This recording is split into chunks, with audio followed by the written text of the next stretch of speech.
సంగారెడ్డి జిల్లా శంషోద్దీన్పూర్ గ్రామంలో కాంగ్రెస్ సర్పంచ్ అభ్యర్థి చాల్కి రాజు అనుమానాస్పద మృతి చెందారు. గ్రామంలో మద్దతుదారులు సహకారం లభించలేదనే అనుమానంతో ఆయన ఉదయం చెట్టుకు ఉరివేసుకుని ఆత్మహత్యకు పాల్పడినట్లు సమాచారం. ఇక ఈ ఘటనతో గ్రామంలో ఉద్రిక్తత వాతావరణం నెలకొంది.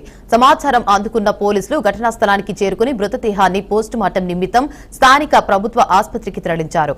అనంతరం ఈ ఘటనపై కేసు నమోదు చేసి దర్యాప్తు చేపట్టినట్లు పోలీసులు వెల్లడించారు. సంగారెడ్డి జిల్లా శాంషోద్దీన్పూర్ గ్రామంలో కాంగ్రెస్ సర్పంచ్ అభ్యర్థి చాల్కి రాజు అనుమానాస్పద మృతి చెందారు. గ్రామంలో మద్దతుదారులు సహకారం లభించలేదనే అనుమానంతో ఆయన ఉదయం చెట్టుకు ఉరివేసుకుని ఆత్మహత్యకు పాల్పడినట్లు సమాచారం. ఇక ఇదే అంశంపై మరింత సమాచారాన్ని మా ప్రతినిధి బాసిత్ అందిస్తారు. చెప్పండి బాసిత్, ఈ ఘటన వెనుక కారణాలేంటి?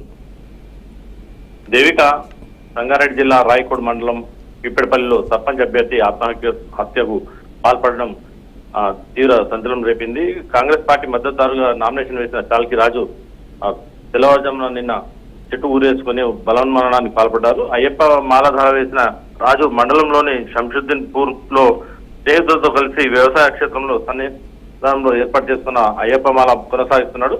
ఈ నేపథ్యంలోనే గ్రామ పంచాయతీకి ఈ నెల 14న రెండో విడత ఎన్నికలు జరగనున్న నేపథ్యంలో సర్పంచ్ గా పోటీ చేసే అభ్యర్థిగా కూడా ఆయన ఆత్మహత్య పాల్పడడం గ్రామంలో విషాద ఛాయలు అందుకున్నాయి.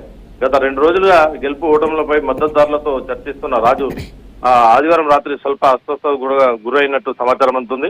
అనంతరం అయ్యప్ప మాలధార సన్నిధానానికి వచ్చి ఉదయం 6 గంటలకు బయటకు వచ్చి చెట్టు ఊరేసుకోవడం, ఆయన టవాల్తోనే ఆత్మహత్య చేసుకున్నాడు.